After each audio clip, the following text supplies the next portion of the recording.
अगर आप घर बनवाने की सोच रहे हैं तो सरिया और ईंट भूल जाइए, महीनों की मशक्कत भूल जाइए, क्योंकि अब आपका घर फटाफट तैयार हो सकता है और वो भी बिना ईंट और सरिये के। कंस्ट्रक्शन क्षेत्र में नई क्रांति का दावा करने वाली ऐसी तकनीक अब भारत में आ चुकी है, जिससे बने मकान पर ना तो चूहे और दीमक हमला कर पाएंगे और ना ही भूकंप के जबरदस्त झटके इस इमारत की बुनियाद हिला पाएंगे।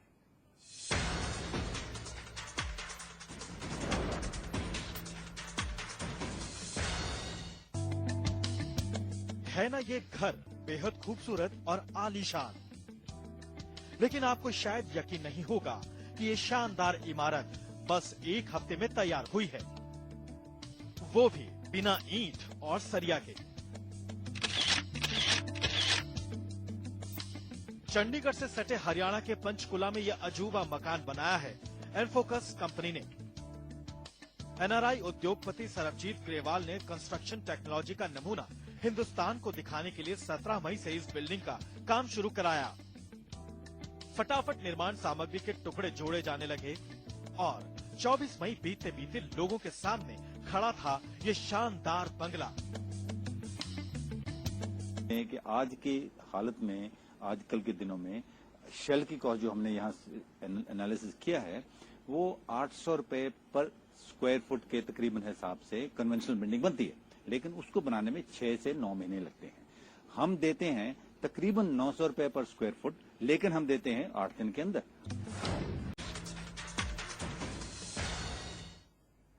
अगर आप घर बनवाने की सोच रहे हैं तो सरिया और ईंट भूल जाइए, महीनों की मशक्कत भूल जाइए, क्योंकि अब आपका घर फटाफट तैयार हो सकता है और वो भी बिना ईंट और सरिये के।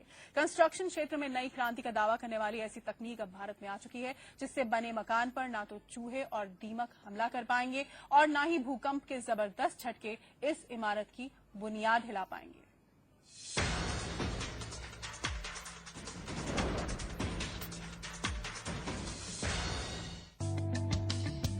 है ना ये घर बेहद खूबसूरत और आलीशान, लेकिन आपको शायद यकीन नहीं होगा कि ये शानदार इमारत बस एक हफ्ते में तैयार हुई है, वो भी बिना ईंट और सरिया के। चंडीगढ़ से सटे हरियाणा के पंचकुला में यह अजूबा मकान बनाया है एनफोकस कंपनी ने। एनआरआई उद्योगपति सरबजीत ग्रेवाल ने कंस्ट्रक्शन टेक्नोलॉजी का नमूना हिंदुस्तान को दिखाने के लिए 17 मई से इस बिल्डिंग का काम शुरू कराया। फटाफट निर्माण सामग्री के टुकड़े जोड़े जाने लगे और 24 मई बीते बीते लोगों के सामने खड़ा था ये शानदार बंगला। कि आज की हालत में, आजकल के दिनों में शेल की कॉस्ट जो हमने यहाँ एनालिसिस किया है वो 800 रुपए पर स्क्वायर फुट के तकरीबन हिसाब से कन्वेंशनल बिल्डिंग बनती है, लेकिन उसको बनाने में 6 से 9 महीने लगते हैं।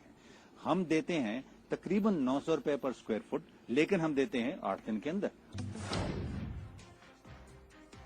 दरअसल इस इमारत को बनाने में ईंट, कंक्रीट और सरिये की बजाय थर्मोकॉल से बने ब्लॉक का इस्तेमाल किया गया है। ये बड़े बड़े चौकोर ब्लॉक उसी मटेरियल से बने हैं जिनसे अंतरिक्ष यान में इंसुलेशन प्लेट बनती है। खास बात यह है कि स्पेसशिप में लगने वाली इंसुलेशन प्लेट्स की खोज करने वाले master structural engineer Nasir Sebi ने इस बिल्डिंग कंस्ट्रक्शन तकनीक को विकसित किया है। हम नॉर्मल ना तो ब्रिक्स इस्तेमाल करते हैं, ना कंक्रीट इस्तेमाल करते हैं, ना ही स्टील इस्तेमाल करते हैं। इसके अलावा बहुत कम मिकदार में हम सीमेंट लगाते हैं, बहुत कम मिकदार में हम सैंड लगाते हैं, और मेन जो कंपोनेंट है इसका वो इसका कोर है, वो कोर सॉफ्ट है। इसको हम EPS बोलते हैं, एक्सपैंडेड पॉलीस्टाइरीन, लेकिन वेरी हाई डेंसिटी का।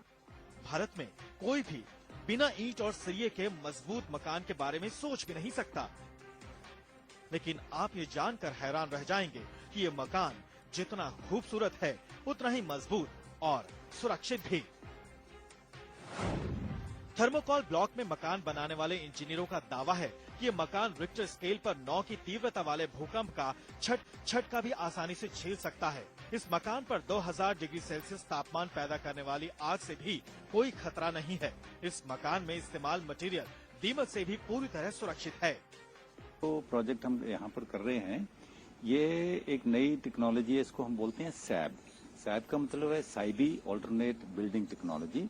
साइबी जो नाम है ये एक अमेरिका में स्ट्रक्चरल इंजीनियर है जिन्होंने ये टेक्निक डेवलप की है। उसके बाद जो मटेरियल इसमें लगता है उसको उन्होंने इन्वेंट किया है। हाईटेक टेक्नोलॉजी और मटेरियल से तैयार इस इमारत की सबसे बड़ी खूबी यह है कि इसमें रहने वालों पर मौसम की मार भी नहीं पड़ती। यानी इसमें रहने वालों को न तो गर्मी में एयर कंडीशनर की जरूरत होती है, न ही सर्दी में हीटर जलाने की। बहुत ही लाइट स्ट्रक्चर है। लाइट स्ट्रक्चर के होने की वजह से कोई भी इसके ऊपर कोई अर्थक्वेक आए या कोई डिस्टरबेंस हो, उससे इसको डैमेज नहीं होता। जहां हम किसी घर में टोटल तकरीबन 10 टन का एयर कंडीशनिंग चाहिए, इसमें सिर्फ 2 टन का लगता है। फायर से डैमेज नहीं होंगे, टर्माइट से उसका कोई प्रॉब्लम नहीं होगी। चंडीगढ़ इस ट्राई सिटी में सबसे बड़ी प्रॉब्लम टर्माइट की आज। एनफोकस कंपनी का दावा है कि उनकी तकनीक से बने मकान पर्यावरण के लिए भी सुरक्षित हैं। इस तकनीक से मन माफिक साइज की इमारतें बनाई जा सकती हैं और वो भी बहुत कम समय में। आमतौर पर 2000 वर्ग मीटर में मकान बनाने में 3 से 5 महीने का वक्त लगता है, लेकिन इस तकनीक से ये काम हफ्ते भर में पूरा हो जाता है। तमाम खूबियों के साथ इस तकनीक में थोड़ी सी अड़चन भी है। इस तकनीक से ऊंची बहुमंजिला इमारत का निर्माण नहीं किया जा सकता। थर्मोकोल ब्लॉक का निर्माण भारत में नहीं होता, इसे अमेरिका से मंगाना पड़ता है। इस तकनीक से मकान की लागत कम नहीं हो सकती। पिछले साल चंडीगढ़ से सटे मोहाली में लोगों ने निर्माण तकनीक का चमत्कार देखा था, जब 3 दिन के अंदर 10 मंजिला इमारत खड़ी हो गई थी। अब पंचकुला में कंस्ट्रक्शन इंडस्ट्री में नई क्रांति की मिसाल बनकर खड़ी है ये थर्मोकोल ब्लॉक से बनी building. Vipin Parmar, Panchkula, India news. तो वाकई अजूबा है ये तकनीक और इस तकनीक से बनाए जाने वाले मकान। हमारे साथ खास मेहमान स्टूडियो में जुड़ चुके हैं सिद्धार्थ त्रिपाठी, आर्किटेक्ट हैं, स्ट्रक्चरल इंजीनियर हैं। सिद्धार्थ जी, कंक्रीट का कोई इस्तेमाल नहीं है, ईंट सरिया का इस्तेमाल नहीं है, थर्मोकोल जैसे सॉफ्ट मटेरियल को यहाँ यूज किया गया है, इस्तेमाल किया गया है, लेकिन उसके बावजूद इतनी मजबूती कि ना तो दीमक लग सकती है, रिक्टर स्केल पे 9 की तीव्रता का भूकंप आए तो भी कोई असर नहीं होगा। इसका basically you can compare this. एक हमारे पास इंडिया में techniques like prefab homes. Prefab homes are normally 30% more costlier than a conventional house. जैसे हम बात कर रहे हैं, कन्वेंशनल हाउसेज आर लाइक इसमें हम सब कुछ यूज करते हैं, bricks, cement, sand. Now prefab homes are 30% more costly. पर मैं जो देख रहा हूँ इसे इन्होंने बताया एक नॉर्मल हाउस 800 रुपीज पर square feet they are expecting, they are giving at 900 rupees. So ये जो 100 रुपीज का फर्क है, this is something which is easily not acceptable. नहीं, वो हम दाम पे आएंगे बाद में, लेकिन पहले मैं ये समझना चाह रही हूँ कि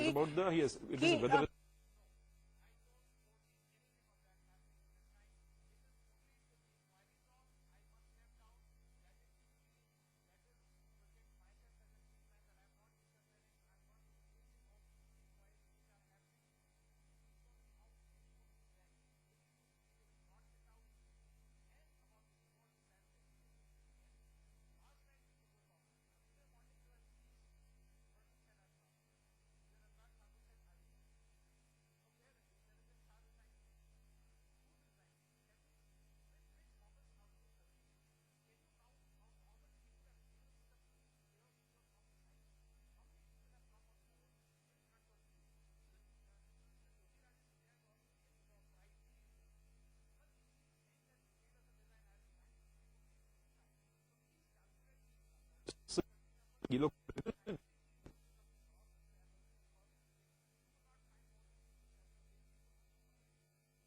लेके आने के लिए they have E containers. E containers में सारा प्रोसेस जो है वो पहले से हो रखा होता है। यहाँ पे ला करके असेंबलिंग का काम ज्यादा होता है, नो डाउट। असेंबलिंग काम ज्यादा जब करेंगे ये लोग, तो सारे जो ट्रीटमेंट है वो पहले से करके लाएंगे, ताकि इसका जो स्ट्रेंथ है उसकी क्रेडिबिलिटी रहे। स्ट्रेंथ हमेशा एक इंडियन कस्टमर पहली बार कोई नई चीज करता है एक्सेप्ट, तो वो थोड़ा डरता है। वो हमेशा सोचता है कि नहीं, अभी तक हमने कन्वेंशनल हाउस को ही यूज किया हुआ है, तो हाँ ठीक है, हमें उसी से करना चाहिए। बट हाँ, नो डाउट, जो लोग कैन से दोस्त हु कैन अफोर्ड, जिनके लिए एक बार इसको ट्राई करना या टेस्टेड चीज को ट्राई करना उनके माइंड के लिए लगता है कि हाँ इसको ट्राई कर सकते हैं, डेफिनेटली वो लोग जरूर जाएंगे। और इसमें ये भी दावा किया है इस कंपनी ने, आप सुन रहे थे, हाँ, मैं सुन रहा था, कि ये जो स्ट्रक्चर है इस तरह के घर में ना तो गर्मी का असर आपको महसूस होगा, ना ज्यादा ठंड का असर आपको महसूस होगा। इस विषम का इफेक्ट सक्सेसफुल रहेगा, जैसे इसमें ये बता रहे हैं, क्योंकि ये काफी सारे, अब देखिए जो कर्टन वॉल्स हैं आज के टाइम पे, जो ग्लेस स्ट्रक्चर्स हैं, उनमें भी इसका इफेक्ट रहता है। ये एसी का मिनिमम यूज होगा, कस्टमर्स के ऊपर एक्स्ट्रा बर्डन नहीं पड़ेगा, no doubt, that is definitely possible. Because हमारे साथ सरबजीत ग्रेवाल, जिनको अभी आप सुन रहे थे टीवी पर, जो डायरेक्टर हैं इनफोकस प्राइवेट लिमिटेड के, जिन्होंने इस घर का निर्माण 7 दिन के अंदर किया है पंचकूला में, फोन लाइन पर हमारे साथ जुड़ गए हैं। सरबजीत जी, वाकई काफी हैरान करता है, चौंकाता है ये फैक्ट कि ये घर एक तो 7 दिन में तैयार हो गया, और ऊपर से इस पर ना तो गर्मी का असर है, ना सर्दी का असर है, दीमक का कोई खतरा नहीं है, कुछ भी नहीं है। तो ये अजूबा कैसे आपने क्या मटेरियल की जिस वजह से ये इन सब चीजों से रेसिस्टेंट है? देखिए जी, इस मटेरियल की खासियत ये है कि ये बहुत ही लाइट मटेरियल का कोर है, और उसके दोनों तरफ ऊपर नीचे साइड में हमने एक प्रोप्राइटरी कोटिंग कर रखा है। उस कोटिंग का ही ये सबसे बड़ा फायदा है कि इसको स्ट्रक्चरली बहुत ही स्ट्रांग बना देता है, और जो हमारी सॉफ्ट कोर है वो पूरा इंसुलेशन इफेक्ट, और बिकॉज ऑफ इसकी लाइट होने की वजह से इसके ऊपर कोई भूकंप का असर नहीं होता है। इसका जो कोर मटेरियल सॉफ्ट है, उसकी वजह से एसी वगैरह का ना गर्मी का असर, ना सर्दी का असर होता है। और क्योंकि ये मटेरियल ऐसा है, इसको दीमक ने खा के कुछ नहीं कर सकता, क्योंकि वुड मटेरियल इसमें नहीं है। दीमक के खाने के लायक कोई चीज है ही नहीं इसमें। ना कि सिर्फ दीमक की प्रॉब्लम ये खत्म करता है, या भूकंप की प्रॉब्लम खत्म करता है, या इंसुलेशन की प्रॉब्लम खत्म करता है, इसके ऊपर कोई मॉइस्चर का भी असर नहीं हो सकता। अगर फर्ज करो कैसे कोई लीकेज होता पानी का, कोई दीवार के अंदर से लीकेज नहीं होता, और ना ही इसके मटेरियल में कोई खास।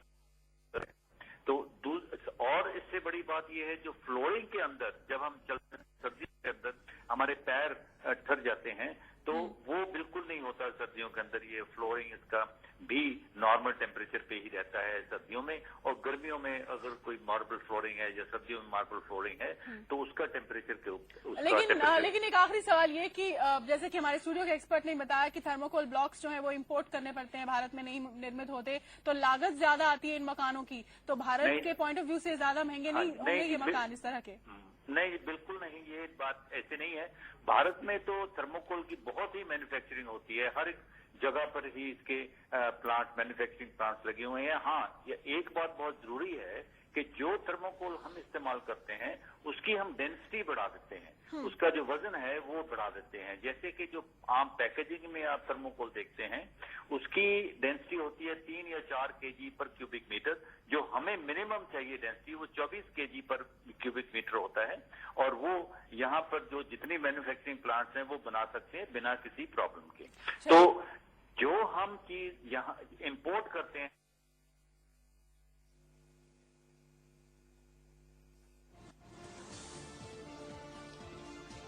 ये देखिए, इस वक्त की बड़ी खबर आ रही है, श्रीनिवासन कल दे सकते हैं इस्तीफा।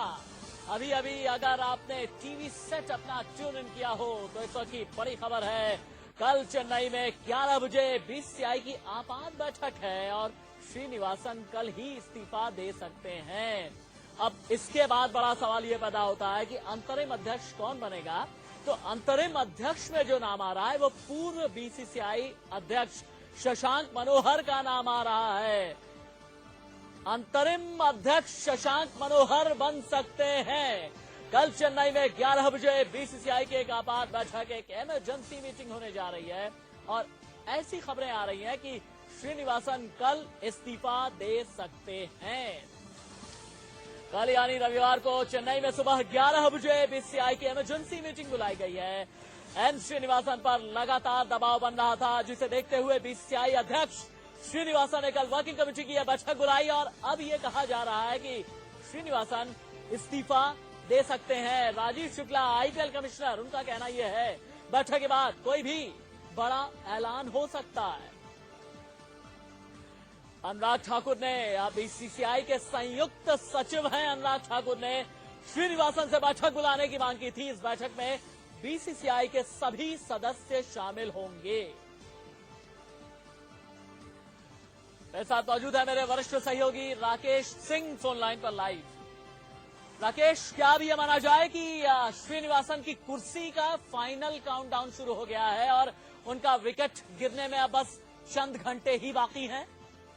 देखिए, साफ तौर पे राशिद, जिस तरह से लगातार दबाव था श्रीनिवासन पर, श्रीनिवासन लगातार अड़ियल रुख अख्तियार किए हुए थे और आज सुबह जो सूत्रों से हमें जानकारी मिल रही है उसके मुताबिक 2 बार अनुराग ठाकुर ने श्रीनिवासन से बातचीत की है। पहले बार उन्होंने पूरी तौर पर उन्होंने इनकार किया था, लेकिन दूसरी बार फिर अनुराग ठाकुर ने उनसे बातचीत की और कहा कि स्थितियां आपके विपरीत जा रही हैं, ऐसी स्थिति में आप जल्द से जल्द बैठक बुलाइए। और उसके बाद आखिरकार श्रीनिवासन को ये पूरे आंकड़ा बताया गया कि आंकड़े जो हैं अब आपके खिलाफ हैं। आप जो है स्थिति जिस तरह से विपरीत होती जा रही है, ऐसी स्थिति में आप कल बैठक बुलाएं। उसके बाद श्रीनिवासन ने कल 11 बजे बैठक बुलाई। इंडिया न्यूज ने सबसे पहले इस खबर को ब्रेक किया और जो अभी सूत्रों से हमें जानकारी मिल रही है, जो बीसीसीआई के वरिष्ठ जो नीति निर्धारक हैं उनसे मेरी जो बातचीत हुई है, उन्होंने साफ तौर पे कहा है कि शशांक मनोहर जो हैं हो सकते हैं अगले कार्यकारी अध्यक्ष हो सकते हैं, जो सूत्रों के हवाले से हमें खबर मिल रही है। क्योंकि राशिद, इलेक्शन जो अध्यक्ष हैं यानी श्रीनिवासन का जो कार्यकाल है वो सितंबर महीने में खत्म हो रहा है। ऐसी स्थिति में चुनाव सितंबर में होंगे, तो शशांक मनोहर अभी की सबसे बड़ी खबर यही है कि अंतरिम कार्यकारी अध्यक्ष हो सकते हैं। राकेश, आप रहिए मेरे साथ स्पोर्ट्स एडिटर राजीव मिश्रा भी मौजूद हैं फोन लाइन पर लाइव। राजीव, क्या अब एन श्रीनिवासन को समझ में आ गया है कि ना तो अजय शिर्के मेरे साथ हैं, ना संजय जगदाले मेरे साथ हैं, ना अरुण जेटली, ना निरंजन शाह, ना सुधीर दबीर, ना चित्रक मित्रा, ना शिवलाल यादव, इसलिए अब इस्तीफा देना ही पड़ेगा? क्या एन श्रीनिवासन को ये वक्त का तकाजा समझ में आ गया है? जी बिल्कुल, और उनको ये भी समझ में आ गया है कि जिस खेल के सर्वोच्च पद पर वो बैठे हैं वहां पर अकेले बल्लेबाजी नहीं की जा सकती। आप क्रीज पर तो खड़े रह सकते हैं, लेकिन आपको रन बनाने के लिए आपको सहयोगी आपके जो है उनकी भी जरूरत पड़ती है, रन भागने के लिए भी। और विडम्बना देखिए कि इस समय रनर मिस कर रहे हैं पूरी तरह से श्रीनिवासन। संख्या उनके साथ है जरूर, लेकिन वो संख्या मैदान पे नजर नहीं आ रही है और जिसकी वजह से दबाव लगातार अब श्रीनिवासन पर बढ़ता चला जा रहा है। तो कोई बड़ी बात नहीं कि कल जो चेन्नई में आपातकालीन बैठक बुलाई गई है वहां पर प्रेशर और बढ़े और उनको इस्तीफा देना पड़ जाए। आप रहिए राजीव, एक बार फिर से बताना चाहूंगा अपने दर्शकों की जानकारी के लिए, बीसीसीआई अध्यक्ष एन श्रीनिवासन कल इस्तीफा दे सकते हैं। शशांक मनोहर अंतरिम अध्यक्ष बन सकते हैं। कल चेन्नई में 11 बजे बीसीसीआई की एक इमरजेंसी मीटिंग होने जा रही है। राजीव, क्या इमरजेंसी मीटिंग में बीसीसीआई की वर्किंग कमेटी के सभी 24 सदस्य मौजूद होंगे?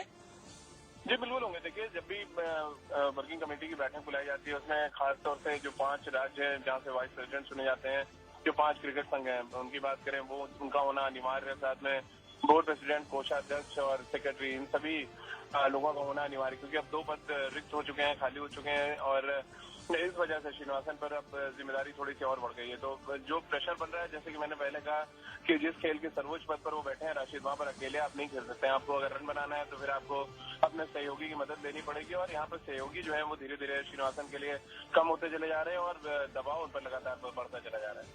राजीव, लेकिन मुझे लगता है कि नैतिकता जैसा शब्द जो है श्रीनिवासन जैसी शख्सियत के सामने बहुत छोटा पड़ गया, क्योंकि जब तक उनके ऊपर इस्तीफे का दबाव नहीं पड़ा तब तक उन्होंने अपनी कुर्सी नहीं छोड़ी, अपनी जिद पर अड़े रहे, अपना ये डिफायंट रुख अख्तियार किए ही रहे। देखिए राशिद, पॉलिटिक्स के मैदान का कुछ तो असर क्रिकेट के मैदान पर नजर आएगा।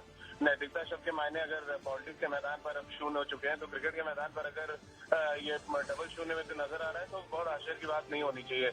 जो एग्जाम्पल सेट करते आए पॉलिटिशियंस, और क्योंकि पॉलिटिशियंस भी क्रिकेट के मैदान पर भी उतनी अच्छे तरीके से खेल रहे हैं, तो उसका असर तो नजर आएगा ही और उसका असर श्रीनिवासन पर भी है। लगातार चौतरफा प्रेशर पड़ रहा है, लेकिन अभी तक तो वो हिले नहीं थे, लेकिन अब ऐसा लग रहा है कि जो सिंहासन बत्तीसी जिस पर वो बैठे हैं वो अब सरकता हुआ नजर आ रहा है। जी हाँ, बताना चाहूंगा इससे पहले अभी की बड़ी खबर तो यह है कि अब श्रीनिवासन कभी भी इस्तीफा दे सकते हैं, कल दे सकते हैं इस्तीफा। और इससे पहले बीसीसीआई अध्यक्ष एन श्रीनिवासन को शुक्रवार को तब